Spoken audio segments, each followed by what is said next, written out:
Have you ever wondered why some people work hard their entire lives, but never become rich, while others seem to let money work for them? Most people are taught study hard, work hard, and earn a paycheck. They spend their lives trading time for money, then use that money to buy things that make them feel better but not freer. I used to be in that position. Every time I got paid, I felt like I was winning. Then I realized money is temporary, freedom is forever. And you can't buy freedom with a salary, you can only build it through assets. The rich understand this income keeps you alive, but assets set you free. They don't just work for money, they work to plant seeds. Every dollar they earn, they let a part of it grow into a money tree, something that keeps working even while they sleep. They know that if you don't teach your money to work for you, you'll always have to work for money. And today, I'm going to share with you 12 golden principles the rich live by. These principles don't come from luck, but from mindset, discipline, and the right financial philosophy. They can completely change the way you see money, work, and freedom. And you should stay until the end of this video. Because principle number 9, the law of keeping money, might forever change how you build wealth. Principle number 1, don't just make money, invest it. When I was young, I thought the purpose of work was to make as much money as possible. I worked day and night harder than anyone around me. But even as my income increased, I always felt like I was running on a hamster wheel that never stopped. I earned more, but I also spent more. And then I realized I was working to survive, not to be free. One day a mentor told me, "Jim, income will feed you, but assets will free you." That sentence completely changed how I viewed money. I realized the problem wasn't how much I made, but what I did with the money I made. Most people spend their lives working for money. The rich spend their lives making money work for them. That's the only difference. But it's the line between living to survive and living to be free. Imagine you are a farmer. Each month, you receive a bag of seeds. That's your paycheck. You have two choices. Eat them all because they're enough to live today, or save some to plant so you'll have more seeds next season. The rich think like farmers. They eat enough to live, but always plant the rest. They understand that if you eat all your seeds this season, you'll have nothing to harvest next season. I once met a man who made a lot of money. He drove luxury cars, wore designer clothes, and lived in an expensive apartment. But when I asked if you stopped working for a year, could you live? He went silent, because the answer was no. He was rich in income, but poor in assets. The rich don't count how much they make, they count what they build. Someone earning $1,000 a month, but investing $200 into assets can become free sooner than someone earning $10,000 and spending it all. Because discipline, not numbers, creates freedom. Don't wait until you make more to start investing. If you can't save 10% when you earn $1,000, you won't when you earn $10,000 either. Investing isn't something rich. People do, it's how people become rich. And investing isn't limited to stocks or real estate. It could be a book you buy to grow your mindset, a course to improve your skills, or an idea you dare to start. Anything that helps you create and multiply value is a worthy investment. Ask yourself, am I working for money or am I teaching money to work for me? If your answer is, I'm still working for money, then it's time to change your philosophy. Because if you don't make money your servant, it will make you its worker for life. And here's the truth, money never sleeps. It can work 24 hours a day all around the world, but only if you invest it wisely. Let every dollar you earn carry a mission to grow, to serve, to free you from the limits of time. Remember this, income feeds you, but assets free you. Don't just work for money, learn how to make money work for you. And to do that, you must build one habit, a habit the rich never skip, no matter what stage of life they're in. It's the habit of planting seeds every day. Principle number 2, build the habit of planting seeds daily. I used to tell my students, it's not how much money you have that determines your wealth, but the habits you repeat every day. Because wealth is not an event, it's a process. And that process starts with a small action, a seemingly insignificant decision, a seed you plant today. You see, both the poor and the rich have seeds. The difference is what they do with them. The poor eat their seeds to survive today. The rich plant their seeds to live free tomorrow. I remember when I was young and first started making money, I couldn't wait to spend it all. Partly to reward myself, partly because I thought, when I make more, I'll start saving. But that day never came, because the problem isn't how much you have, it's the habit you keep. You can't say, I'll wait until I have discipline to start exercising. You get discipline because you start exercising. Money works the same way. You don't wait until you have more to learn investing. You start first, even with a small amount. I once advised a student start with $5 a week. It doesn't matter how small, what matters is you're training yourself. He laughed and said, $5 wouldn't change anything. 3 years later, I met him again. He still hadn't started, and he said the same thing, I'm not ready yet. I just smiled. It's not that you're not ready, it's that you haven't built the habit. Understand this. Wealth is a skill, and skills come from repetition. The rich don't invest big. At first, they invest consistently. They know every small action, every seed planted is a brick in the foundation of freedom. Like a farmer, he doesn't focus only on this year's harvest. He plants, he waters, he waits, not because he loves the work, but because he knows rewards come to the patient. And here's a hard truth. No one becomes wealthy from one big decision, but from hundreds of small ones they repeat relentlessly. Successful people aren't better than you. They're just more consistent, one day, then 1 week, then 1 year longer. Start building your habit of planting seeds today. Every time you get paid, automatically set aside 10% before spending. If you can't do 10%, start with 5%, even 2%. Don't see it as money lost. See it as seeds sent to your future, because you can't expect to harvest if you never plant. And you can't become free if every dollar you earn has no purpose. One thing I've learned from my own experience is discipline is not restriction. It's the bridge between dreams and success. The habit of planting seeds is the highest form of discipline. You plant today to harvest tomorrow, and every time you stay consistent, you're proving to yourself that you deserve freedom. So I want you to ask yourself, what kind of seeds am I planting each day for my future or for my procrastination? If you plant the seeds of discipline, you'll harvest freedom. If you plant the seeds of spending, you'll harvest worry. Life doesn't favor anyone. It simply gives back the kind of seeds you've planted. But planting seeds alone isn't enough. The rich don't just plant, they also know how to protect their fields. They don't put all their seeds in one place. They know how to allocate them wisely. And that's the secret of the next principle. Principle number 3, diversify with discipline. I once heard a very popular saying in the world of investing, never put all your eggs in one basket. That sounds wise, but after years of observation, I discovered something interesting. Those who fail often misunderstand what it really means. They think diversification means investing in everything. They scatter their money everywhere. A little in stocks, a little in crypto, a little in a friend's startup, and in the end, they don't truly understand any of it. And none of it brings returns. In contrast, the rich don't just diversify, they diversify with discipline. They don't scatter seeds carelessly. They carefully choose each plot of land, and they stay long enough to nurture water and harvest it. I remember when I first started investing, a friend told me, Jim, put your money in as many places as you can. The more, the safer. I followed that advice. The result, I didn't just lose money, I lost focus. I was busy chasing after every basket of eggs and had no time to protect any of them. Then another mentor told me, Jim, diversification isn't about dividing your wisdom. It's about protecting your wisdom with discipline. That's when I understood. It's not about spreading thin, it's about balancing. The rich divide their money into 3 parts. One group, the safe portion. The stable foundation long-term assets such as index funds, real estate, or bonds, where money grows slowly but steadily like roots anchoring deep into the ground. 2-1, the growth portion. Profit opportunities fields with higher risk but greater potential startups, new technologies emerging market. These are the branches that reach upward. Not every branch bears fruit, but when a few do, you'll have a plentiful harvest.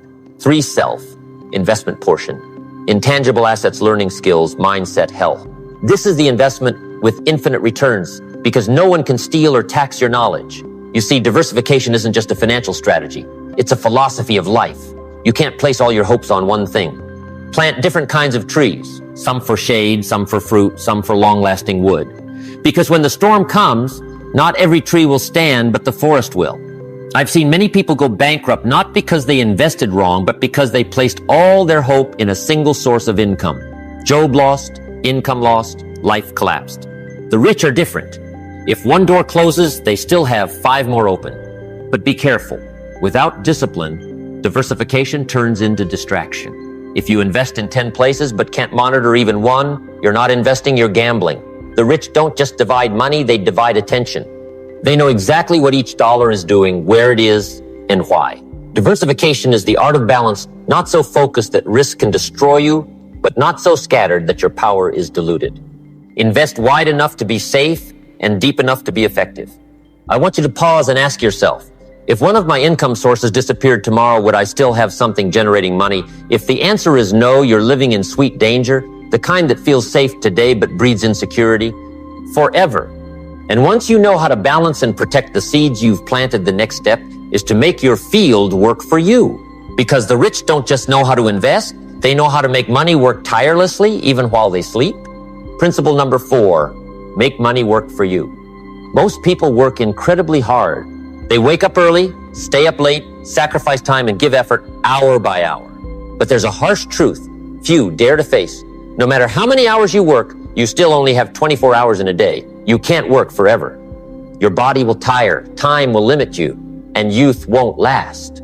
If you rely solely on labor, your life will always be chained to the clock. When you stop working, your money stops flowing. The rich understand that. They know when I'm asleep, my assets are still working. That's not magic, it's philosophy. The rich don't just work for money. They create systems so that money works for them. I once met a man who worked incredibly hard. He had 2 jobs and almost no days off. He told me, Jim, I work 16 hours a day. I'm sure I'll be rich soon. I looked at him and said, no, you're just getting better at being tired. The more you work without a system, the more exhausted you become. The rich still work hard, but they work with leverage. They make money their most loyal employee. Money doesn't need sleep, rest, or motivation. It can work 24/7 anywhere in the world. Imagine this. Every dollar you invest wisely is like an invisible employee, an employee working day and night to bring back profit. And when you have hundreds or thousands of these invisible employees, you no longer have to work just to survive. You start working to create value, not out of financial pressure. When I was younger, I thought financial freedom was a distant dream. But when I understood passive income, everything changed.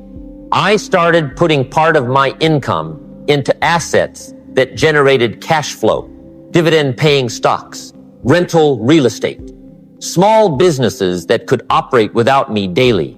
At first, those streams of cash were tiny, but they kept flowing even while I was with my family reading or sleeping. And then, bit by bit, I discovered the magic of compound interest. Every dollar earned created more dollars. Every new income stream nurtured another, like seeds sprouting endlessly into a vast field. That's when you move from working for money to managing cash flow.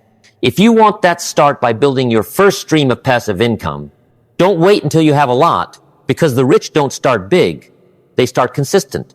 Begin by opening an automatic investment account, an index fund, or buying a small income producing asset. It could be a $50 dividend or a room for rent. The amount doesn't matter, the principle does. My money must work for me, not sit idle. And once that first stream starts flowing, multiply it. Turn 1 into 2, 2 into 5, 5 into 10. Because the more employees named money you have, the closer you get to freedom. Ask yourself, if I couldn't work tomorrow, how many income streams would still be feeding me? If the answer is none, then it's time to start building your financial workforce. Let your money become your silent army working day and night, because you can rest, but freedom must never sleep. But there's another secret. The rich understand better than anyone. They don't just make money earn profits. They make value earn money. They know that wealth flows to those who serve more people and serve them better. And that's the next principle. Principle number 5. Serve value, not hours. I used to think the only way to make more money was to work more. I worked overtime, took on extra tasks, stayed up later than everyone else. But no matter how hard I tried, I still hit a ceiling because my time is limited. Then a mentor told me something that changed me forever. Jim, money doesn't follow the hardest worker. Money follows the one who creates the most value. That's when I understood society doesn't pay you for your time. It pays you for the value you create within that time. If you're paid $10 an hour, it's not because your hour is worth $10, but because the value you deliver to others in that hour is only $10. And if you want to increase your income, you don't need to work. 20 hours a day, you need to increase your value. I used to be an average salesperson. I thought my job was to sell to earn commission. But one day I changed my thinking. My job isn't to sell. It's to help people buy what they truly need. And you know what? My income doubled, then tripled. Not because I worked more, but because I served better. That's the philosophy of the rich. Money doesn't follow hard work. It follows usefulness. The more people you help and the better you help them, the more valuable you become, and money will find its way to you. Look at the most successful people in the world. They aren't paid because they work more, but because they solve bigger problems. Elon Musk isn't paid because he works 18 hours a day. He's paid because he creates solutions for millions. Jeff Bezos doesn't sell time. He builds systems so value can scale infinitely. And in today's world, the world of technology, AI, the creator economy, the winners aren't those who work more, but those who leverage intellect and systems so their value reaches more people. You can start small. If you're an employee, ask, how can I help the company save, improve efficiency, or serve customers better? If you're an entrepreneur, ask, how can I help more people with less cost? If you're a creator, ask, what pain am I solving for my audience? With my content. Because every dollar you receive comes from someone who believes the value you created is greater than the price they pay. I once met a wealthy man. I asked him, what's your secret to success? He smiled and said, I stopped asking, how can I make more money, and started asking, how can I help more people? That answer is the key. When you shift your focus from making money to serving money, it starts finding you. It's no longer a chase, but an attraction. No longer pressure, but the natural result of value. This world doesn't lack money. It lacks people who create real value. And when you become one of them, money will find you faster than you think. Ask yourself, what value am I creating today? Who am I enriching, others or myself? If you stop thinking in hours and start thinking in value, you will no longer be limited by the clock. You'll step into a new world where income is measured not by hours, but by impact. And when you've learned how to create value, the next step is to protect that value. Because many people make money, but soon after they lose it all. Not because they invested wrong, but because they didn't control what they had. That's the next principle. Principle number 6, control cash flow. Know where your money goes. I once told a student, if you don't tell your money where to go, it will disappear on its own. And that's one of the most expensive lessons I ever learned. It's not that people fail because they earn too little. Most fail because they don't know how much they're spending. You see, most people don't go broke because of one big decision. They drown in thousands of small ones. A coffee every morning, a few meals out each week, those just a few dollars a month, subscriptions they never use. All those little things, bit by bit, quietly drain their cash flow without warning. I once sat down with a young man who earned quite well. He said, teacher, I don't understand why I run out of money every month. I smiled. All right, let's take a look. We opened his expense sheet, and for an hour he sat in silence. Not because he didn't understand, but because he was shocked. He realized he wasn't poor from lack of income, but from lack of awareness. Many people's problem isn't that they don't make enough, it's that they can't keep what they make. Because increasing income without increasing discipline only makes you spend more faster. The rich have a simple habit most others ignore. They track every dollar, not because they're stingy, but because they respect money. They understand what isn't measured won't be controlled. Each quarter, they sit down, review the expense sheet, and evaluate every line. What is profitable, what is wasteful, what should be cut. And every time they do that, their cash flow becomes stronger, clearer, and freer. I did this exercise for the first time when I was young. When I totaled things up, I discovered I'd spent hundreds of dollars on things that brought no value. I called them financial leaks. I started plugging each hole one by one. Every bit saved, no matter how small, I redirected into investments. And after just 1 year, my cash flow changed direction from flowing out to flowing toward me. Remember, you cannot build wealth with money you don't control. Before you think about investing for growth, make sure you're controlling your current flow. One exercise I often assign my students is the 30-day spending audit. Write down everything you spend, everything, no matter how small. At the end of the month, you'll see the real picture. And it might surprise you. Someone once told me, Jim, I feel uncomfortable writing down every expense. I replied, if you feel uncomfortable looking at how you spend, that's the sign you're spending wrong. Financial freedom doesn't start with the number in your account. It starts with the awareness of control. When you know exactly where every dollar is, you have the power to decide what it does next, serve you or abandon you. Imagine if each month you cut 10% of wasteful spending and invested that into income-producing assets. In a year, that becomes a foundation. In 10 years, it could become freedom. Because today's control is the base of tomorrow's wealth. I want you to ask yourself, am I controlling money, or is money controlling me?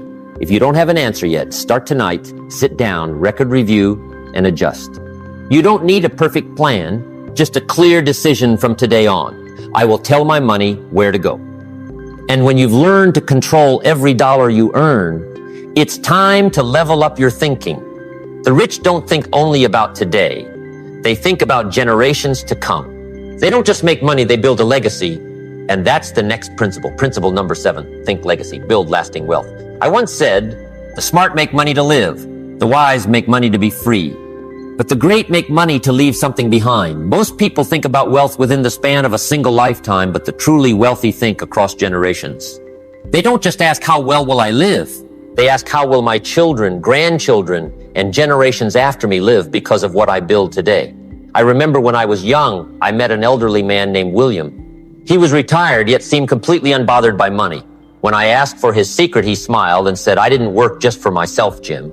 I worked so that the people I love would never have to start from zero. Those words stopped me in my tracks. I realized that true wealth isn't about how much you spend in your lifetime, but about the values and opportunities you leave behind. The rich understand that everything they build is a seed for the next generation. A home today can become a shelter for their descendants tomorrow. A business today can become the foundation of an entire family line. A small charity fund today can transform the lives of people you'll never meet. And more importantly, the greatest legacy isn't money, it's philosophy. Because money can be lost, but the right mindset can rebuild it all. I've met fathers who left their children great wealth, but because they never taught them the philosophy behind it, the next generation lost it all within a few years. Conversely, I've seen parents who left nothing but lessons, and those very lessons turned their children into millionaires. I call that a spiritual legacy fund, a reservoir of principles, values, and beliefs worth more than gold. That's what you should pass down alongside your financial assets. When you start thinking beyond your own lifetime, you begin to invest with greater purpose. You'll choose sustainability over short-term profit. You'll prioritize long-term impact over temporary pleasure. I once asked a wealthy friend, what do you plan to do with your wealth when you're gone? He smiled and said, I'm not just leaving money. I'm leaving opportunity, schools, scholarships, and a company my descendants can continue to grow. That's the difference between spending money and building a legacy. Imagine if every generation started from a higher level than the last. After just a few generations, an entire family line could change its destiny. But that only happens when someone in the family decides to think beyond themselves. That someone could be you. Don't just leave your children what you've earned. Leave them why you earned it. Rewrite your family story by planting long-lasting seeds, an investment fund, a sustainable business, a community foundation. Because in the end, everything you buy will fade, but what you build will endure. Ask yourself, if I were to leave today, what part of me would still remain tomorrow? That question isn't just for the elderly, it's for all of us. Because legacy isn't something you create at the end of your life, it's something you plant every day. And once you understand the power of building a legacy, you'll realize something else. The rich don't only think long-term. They know that short-term cash flow is the breath of freedom. Because if your assets don't generate steady income, you're not truly free. And that's the next principle. Principle number 8, prioritize cash flow. Freedom begins with flow. One of the most common mistakes I see among people who look rich is that they focus on assets on paper and forget about real-life cash flow. They own houses, cars, investments, yet still work tirelessly every month just to pay bills. They look rich, but they don't live rich. The truly wealthy understand this: assets can make you look rich, but only cash flow makes you free. I once met a man with millions of dollars in assets on paper. He owned multiple properties, company shares, even luxury cars. But every month, he struggled to pay his utility bills and employee salaries. I asked him, why do you still feel financial pressure with so many assets? He gave a wry smile. Jim, I own a lot of things, but none of them pay me back. In contrast, I knew another man with far less wealth on paper, but he owned 3 rental apartments, a dividend-paying stock portfolio, and a small, steadily operating business. Each month, he received consistent cash flow without having to show up for work. He told me, I'm not a millionaire, Jim, but I'm free. And I realized freedom isn't about the number. It's about the flow. Cash flow is the lifeblood of financial freedom. When it stops, you have to go back to work. When it flows steadily, you can focus on what truly matters: family health growth, or simply living on your own terms. Remember, the goal isn't to own more assets, but to own assets that pay you. Don't invest in something that only looks good on paper but produces no real return. A house is only a true asset if it generates positive cash flow. A business only has real value if it can profit without you being there daily. A stock is only worth holding if it pays dividends or shows genuine growth. Ask yourself, how many things do I own that actually bring me money every month?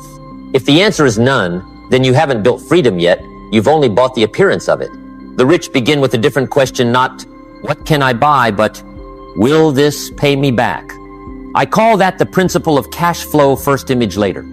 Don't chase luxury, build the foundation first, then build the castle. When I bought my first property, it wasn't glamorous. An old apartment far from the city center, ignored by everyone. But each month it paid me rent. That feeling was completely different from spending money. It was the first time I felt my money working for me. From that small flow, I reinvested, bought more income-generating assets, and with each one, my level of freedom rose a little higher. Not because I earned more, but because I controlled the flow. If you want freedom, start by building at least one stream of passive income this year. It could be a rental room, a dividend portfolio, a digital product sold online, or a YouTube channel that creates lasting value for others. Never underestimate small cash flow, because every great river begins with a single drop. And when you have your first stream, protect it, expand it, multiply it into a system. One day you'll wake up and realize money is still flowing even when you're not working. That's when you're truly free. But there's one more secret few people realize. You can create countless streams of income, but if you don't know how to keep what you earn, you'll lose it all. And that's what the rich understand better than anyone. The key isn't just in making money, but in keeping it. Let's move on to the next principle. Principle number 9, keep what you earn, the art of tax optimization. I once asked a wealthy friend, what's the biggest secret to becoming rich? He smiled and said, Jim, it's not how much you make, it's how much you keep after you make it. At that moment, I didn't fully grasp what he meant, until I saw two men with the same income. One grew wealthier year after year, the other still struggled, and the only difference between them was how they managed taxes. The first saw taxes as a burden, the second saw taxes as a game with rules, and whoever understands the rules wins. You see, most people work hard their entire lives, but never learn how to keep what they earn. They let the government, inflation, and ignorance erode their money bit by bit. Meanwhile, the rich learn the rules, so the rules serve them. I'm not talking about evading taxes, never. I'm talking about understanding tax law to use what's legal. Because tax laws are written to encourage value-creating behavior. If you know how to play correctly, you won't just keep more, you'll build wealth faster. When I started in business, I made mistakes too. Every time I made a profit, I paid taxes like a regular employee. I thought that was obvious. Until I met a financial advisor who asked me, Jim, do you want to be the biggest taxpayer or the wisest at keeping what you earn? That question stayed with me for days. Then he taught me how to set up a financial structure. Use your own company to legitimize necessary expenses. Invest in real estate with tax deductions. Contribute to retirement funds or tax-advantaged accounts. I realize the rich don't complain about taxes, they manage them. They understand that every dollar saved on taxes is another dollar invested into freedom. And that's what most people overlook. They treat taxes as something out of their control, so they never learn, never optimize, and as a result, they always work harder to make up for what they've lost. The rich do the opposite. They make their money work smarter, so the rules become an ally instead of an enemy. An entrepreneur friend once told me, I never spend money before thinking about which part of it could reduce my taxes. That's the difference in mindset. Average people think, what can I buy? The rich think, how can I structure this? So the money keeps compounding. Start with simple steps. If you're an employee, open a retirement or investment account with tax advantages. If you own a business, work with a financial professional to legitimize investment-related expenses. If you plan to invest in real estate, learn how to use asset depreciation to reduce your tax liability. Each small step can help you keep an extra 5%, 10%, even 20% of your income. And you know what? When you keep more, you can reinvest more. That's how the rich accelerate their path to freedom. Ask yourself, am I working for money, or am I letting the rules work for me? If you don't understand the rules, you'll always play from behind. But if you learn to play correctly, you won't just earn more, you'll keep more. And remember, wealth doesn't come from working harder, but from managing smarter. Let knowledge be your wealth-building tool, because ignorance is the most expensive tax of all. And when you've learned to keep what you earn, it's time to understand a deeper principle. The rich don't live by debt, they live by ownership. They understand that every dollar of debt is a tether, while every asset is a step toward freedom. Let's keep going to principle number 10. Principle number 10, choose ownership over debt. I once told a group of young students, if you don't own anything, you'll always work for someone else. Today's world is full of opportunity, but also full of traps. And one of the sweetest traps is debt. It gives you the feeling of having everything today only to take it all back with interest tomorrow. I used to be in debt, not because I was poor, but because I didn't understand the laws of money. I thought I was moving up, but in reality, I was paying for my impatience. A mentor once told me, Jim, if you buy what you don't need with money you don't have just to impress people you don't know, you're selling your future. Those words woke me up. I realized many people work their entire lives to pay for things they enjoyed for only a few days. A new car, a new phone, a luxury apartment, they bring a brief feeling of being rich, but leave a long-lasting burden. The rich understand this boundary well. They distinguish between good debt and bad debt. Bad debt, what takes money out of your pocket every month, consumption, credit, emotional spending. Good debt, what puts money into your pocket, investments, income-producing assets, cash-flowing businesses. They aren't afraid to borrow, but they only borrow to buy assets, not liabilities. If a debt doesn't help them create value, they avoid it, like a burning fire. I once met a man proud of his perfect credit. He said, Jim, the bank is willing to lend to me anytime. I smiled and said, that means the bank trusts you. But the real question is, are you using that trust to buy freedom or to buy chains? Debt isn't evil, but using it without understanding is the most dangerous thing. Because debt makes you feel fine while you're actually losing options. When you're in debt, you can't rest. You can't say no. And sometimes you can't live according to what you believe. You become an employee of your own obligations. The rich are different. They don't borrow to consume. They borrow to increase ownership. They understand that ownership creates freedom while debt creates dependency. Every investment they make aims at one goal, to increase what they own. I remember the first time I bought a small piece of real estate. It wasn't a luxury home, just a modest plot in the suburbs. But when I held the deed in my hand, I felt something no loan could ever give me peace of mind. Because I owned a piece of this world and no one could take it from me unless I allowed it. Ownership isn't just a property, right? It's a declaration of freedom. When you own a business skills, intellect, or income-producing assets, you can live proactively, not dictated by financial pressure. Ask yourself, am I working to own or just working to pay debt? If most of the money you make goes to bills, you're not truly moving forward. You're running on the debt treadmill. But if you start using money to buy back your freedom, you're on the right path. Start small, pay off credit card debt, reduce borrowed spending, save to buy real assets, things that produce income, not lose value. And each time you own a little more, you reclaim a little more control over your life. Because freedom doesn't begin when you have a lot of money. It begins when you owe no one anything. But even when you're out of debt, that still isn't enough to become truly wealthy. The rich don't just own, they know how to double what they own. They know how to make value, create new value. And that's the next principle. Principle number 11. Double your assets, the power of compound interest. Albert Einstein once said, compound interest is the eighth wonder of the doable world. Those who understand it, earn it. Those who don't, pay it. And he was right. If you want to know why the rich get richer, look at how they let money multiply without doing anything extra. I once had a young, very enthusiastic student. He said, teacher, I want to get rich fast. I'm willing to work 16 hours a day. I smiled. Working hard is good, but if you rely only on your own effort, you can only move step by step. If you understand compound interest, your money will run the marathon for you. Compound interest isn't magic. It's the reward for patience. Because compound interest only reveals its power when you stay long enough. Imagine you plant a tree. In the first year, it's just a small sprout, seemingly unchanged. But each year it grows a little more. And by the 10th year, it begins to bear fruit. And those very fruits contain more seeds to plant. That's compound interest in nature. It's not loud, but it's unstoppable. The rich don't try to win fast. They build systems that multiply value over time. Every income stream they create gets reinvested. Every profit they earn gets replanted. And then over the years, those seeds become a financial forest. I once met an ordinary woman with an average income, but she started investing $200 a month at age 25 into a simple index fund, earning 10% per year. By the time she was 55, her assets exceeded $400,000. Not because she earned a lot, but because she stayed consistent longer than most people. Conversely, I know many people who make hundreds of thousands a year, but spend it all or invest emotionally and end up with nothing saved. Because compound interest helps those who plant, not those who only dream. Compound interest isn't just about money. It's the principle behind all success. Knowledge, skills, relationships, health, they all follow the same rule. A little progress each day multiplies 100-fold over the years. You read a book today, it may not change your life.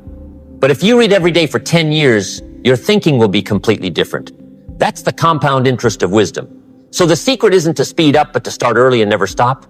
The rich don't try to get rich fast. They try to get rich sustainably. I want you to ask yourself, what am I investing in everyday money knowledge or discipline? Am I planting seeds so compound interest can start working? If your answer is not yet, start today, even with a small amount, because compound interest doesn't care how much you start with it, only cares when you start. Don't judge results by tomorrow, judge them by the next 10 years. Because freedom doesn't arrive in one night. It comes from 1,000 nights of persistence. And when you've learned how to double your assets, you'll realize an even deeper principle. The rich don't just invest with money, they invest with relationships. Because in the world of finance, you can't go far alone. Let's move to principle number 12. Principle number 12. Invest in relationships, the intangible asset of the rich. I once said in a speech, if you have a great idea but no one trusts you, you'll lose the idea. But if you have strong relationships, you can turn a mediocre idea into a big success. And that's what the rich understand. Better than anyone, money can buy many things, but only relationships open doors. I once met a young entrepreneur named Alan. He was talented, hardworking, and smart, but after years, his work was still stuck. He said to me, teacher, I've learned every skill, investing, management, finance, but why can't I break through? I asked back, Alan, how many people are willing to speak well of you when you're not in the room? He fell silent. Because that's the question no one teaches in school, but it determines wealth in the real world. The rich know success doesn't come from standing alone, but from the network they build. Each person they meet can be a bridge, an opportunity, a piece of advice, or a door to the next level. They don't hunt for benefits, they plant value. They help share and give before receiving. Because they understand the unchanging rule. The most valuable person in the room is the one who helps the most others succeed. I once saw a man fail at startups 3 times in a row. But the 4th time he came back strong, not because he had a better idea, but because he had a better team. He said, Jim, I realized that the idea is only 20% and 80% is the people. That's why the rich invest heavily in the people around them. They choose friends carefully. They seek mentors to learn from, and they always know how to create value for their network. If you want to become wealthy, don't just ask, what do I know? Ask, whom do I know? And what value am I known for? Because relationships aren't for leaning on, they're for growing together. In today's era, your value isn't just in your skills, but in your reputation. Something money can't buy, only time, actions, and sincerity can build. The rich don't hunt for opportunities, they attract them. And they do it by becoming the kind of person others want to partner with. They don't just talk about money, they talk about vision. They don't just demand, they contribute. They don't just shake hands, they keep their word. I want you to consider this. Every relationship is an intangible asset that can yield infinite returns if you know how to nurture it. A friend can open a new opportunity. A mentor can help you avoid a major mistake. A well-timed introduction can change your entire career. The rich know that network is true net worth. Money can be lost. Assets can collapse. But if you have strong relationships, you can rebuild faster than ever. Ask yourself, who are the 5 people I spend the most time with? Are they helping me grow or holding me back? Because you will become the average of the 5 closest people to you. If you want to elevate your life, start by elevating the people around you. Don't just build assets. Build credibility, trust, and friendship. Because in the end, money is just a vehicle, and people are the true assets. My friend, we've gone through 12 financial principles of the rich. And if you notice, you'll see none of these principles talk only about money. They all talk about mindset. The rich don't work just to make a living. They work to build freedom. They don't spend to impress, they invest to create value. They don't chase numbers, they follow principles. And, true wealth doesn't start with a number in your account. It starts with a decision in your mind. The decision that from today on, you will control money, not let money control you. Every principle you learn today from invest, instead of just earning to build a legacy, prioritize cash flow, or invest in people is a brick in the foundation of your financial freedom. And every time you take action, no matter how small, you're laying another solid brick in your future. I once said discipline is the bridge between dreams and success. Now you have the map, but that bridge is one you must cross yourself. No one can invest for you. No one can save for you, and no one can build a legacy for you. Start today. One small step, one habit, one right decision. Because wealth doesn't come from luck, it comes from consistent daily action. And if you want to continue your personal growth journey with Jim Rohn, please subscribe to the Jim Rohn Treasures channel. because the next video will expand not only your finances, but also your mindset and spirit. Leave a comment. Which of the 12 principles woke you up the most? Today, I want to hear your story. And finally, let me close with a message I always carry. You and I both have a gift. It's today. Use it wisely. I'll see you in the next video.